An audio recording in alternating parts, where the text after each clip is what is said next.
Okay, so what we're doing here, it says define a dilation that maps line A, that's this blue one, onto line B by choosing a center and a scale factor. So what would move A to B?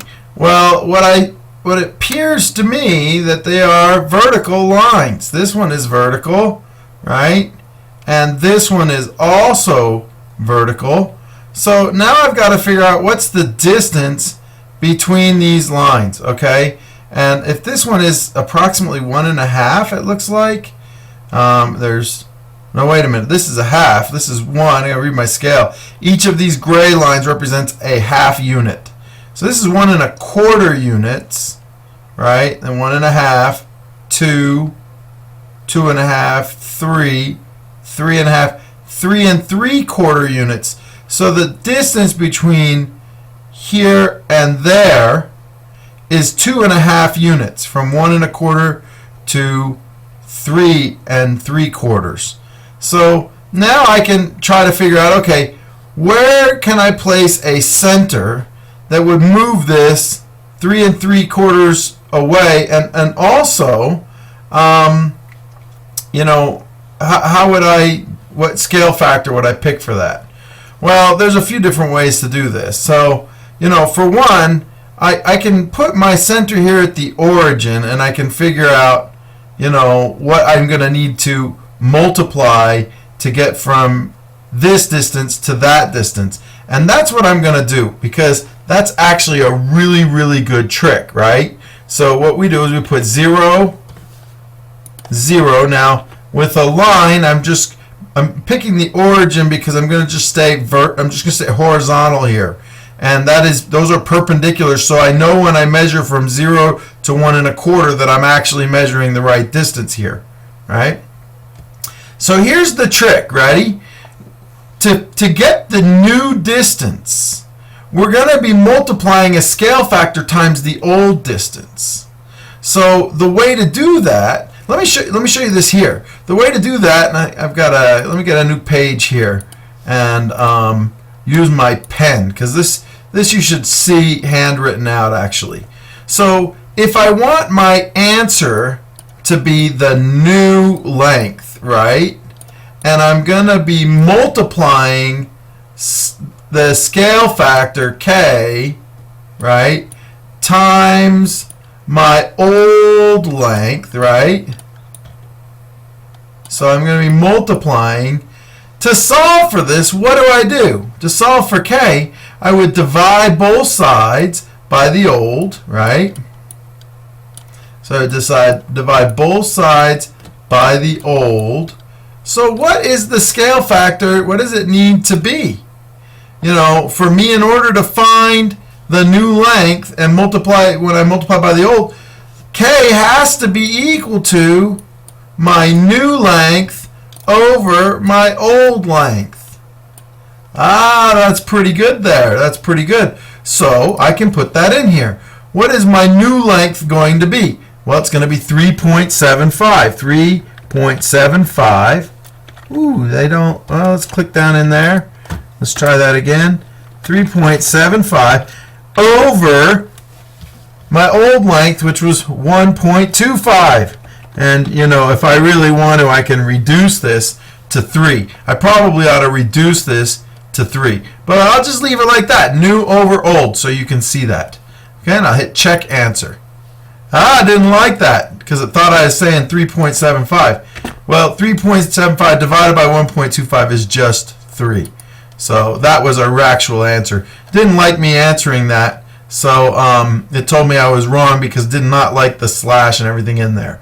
But how do I find 3? It was new over old. And I better do another one because it says I didn't get it correct. So here we go. Here's another one here. Draw the image of AB. So this line AB. Sorry, the line AB under a dilation whose center is P and scale factor is 3. So what's the measurement here? The old measurement is 2. The scale factor is 3. We're going to multiply 2 times 3. We get 6. And we're going to end up with a new measurement on this line from P to A. It's going to go out 6 units instead of 2 units. So from -7, we go 1, 2, 3, 4, 5, 6 units. I will put one of my dots there. And then the only other place, B, these dots don't actually represent A and B, okay? But I do know that I want it to be a vertical line, right? Because this is a vertical line, so when we're translating a line, as you saw in the last video, when we translate a line, well, the new line is going to be, parallel to it. They're going to be parallel to each other, and just a certain distance away. So here we go. The image is a line different from AB, but parallel to it. And there we have it. Let's try another one here. Let's see what this says. Define a dilation that maps A onto B by choosing a center and a scale factor. All right. Well, let's see. I can, let's figure the distance between these guys here. All right. So, oh boy. The distance between these, well, I can look at the intercepts, but that's not a parallel. So probably the best thing I'm going to do here is I see the slope is -1 rise over 2, right? -1 rise over 2, and this one has a -1 rise over 2. If I look at that slope triangle, it goes down 1 over 2 and gets back on the line. Down 1 over 2. So I'm just going to cheat and use GeoGebra a little bit here, right? I'm going to cheat and use GeoGebra a little bit.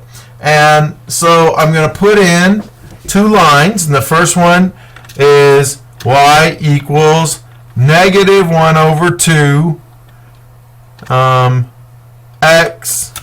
I'm going to put a -0.5 x plus 2. That was the first line, right? And what was the second line that we had? It had plus 6. So it's the same exact line, but shifted upwards a little bit. So y equals 0.5 x plus 6. I hit enter there.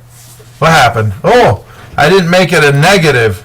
Sorry, let's make that a negative slope. Sorry about that. So now we have these two lines. So let's get a little help, make it a little bit easier. We're going to use the perpendicular line, and we're going to put it through, let's say that point right there.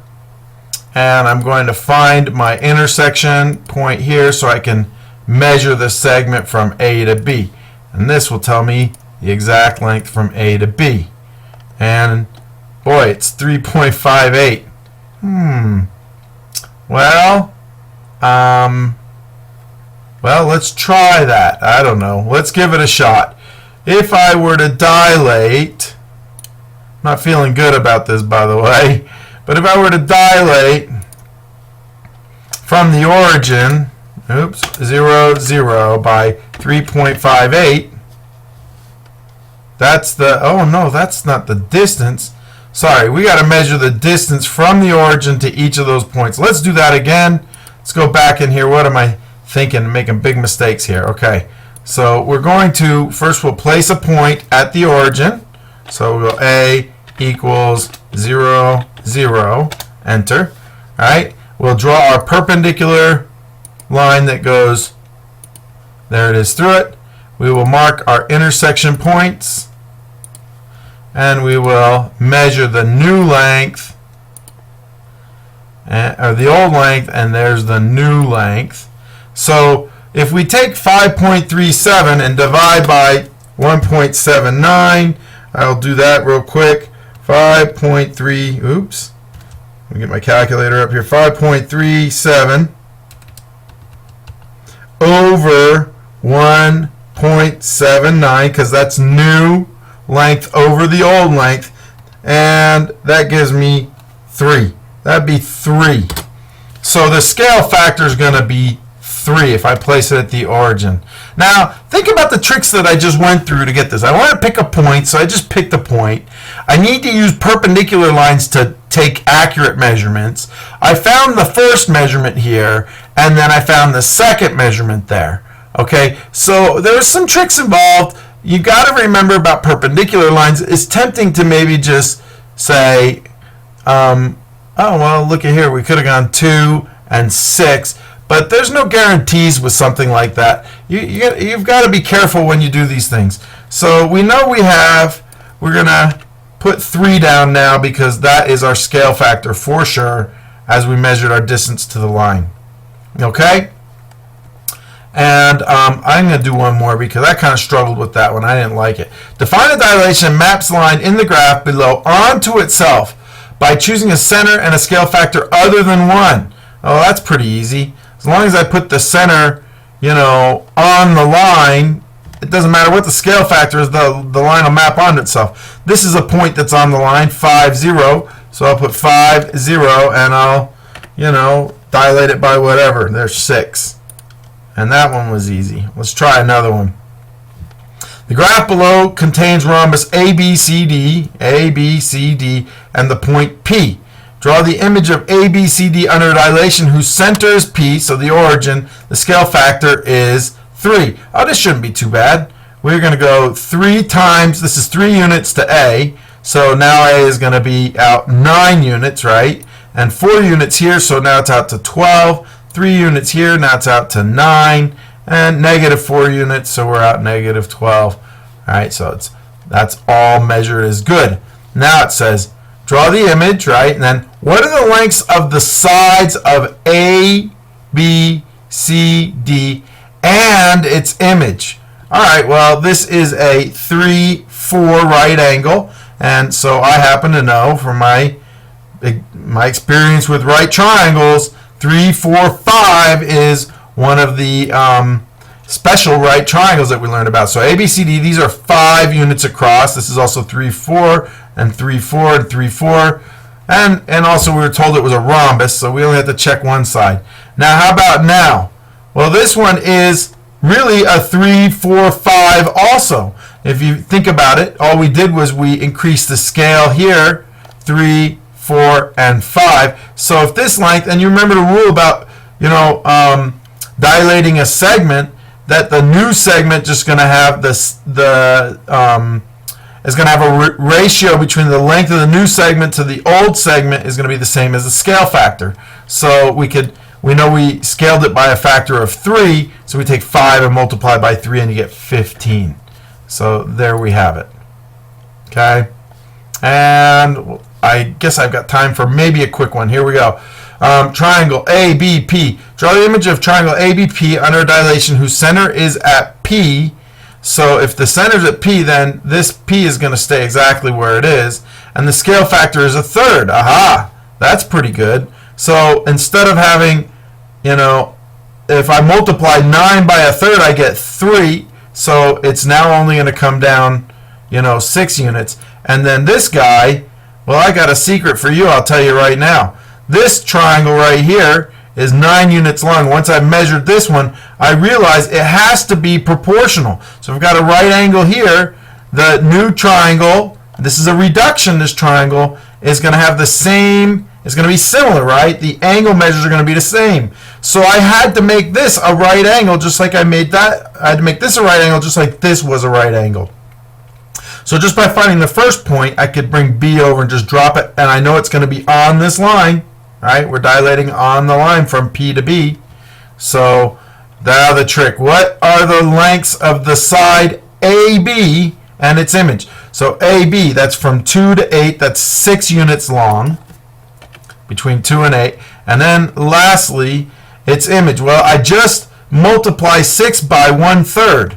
So 6 over 3 is 2. Right? It's 1/3 as long, right? So there we have our answer. So that's how that's done.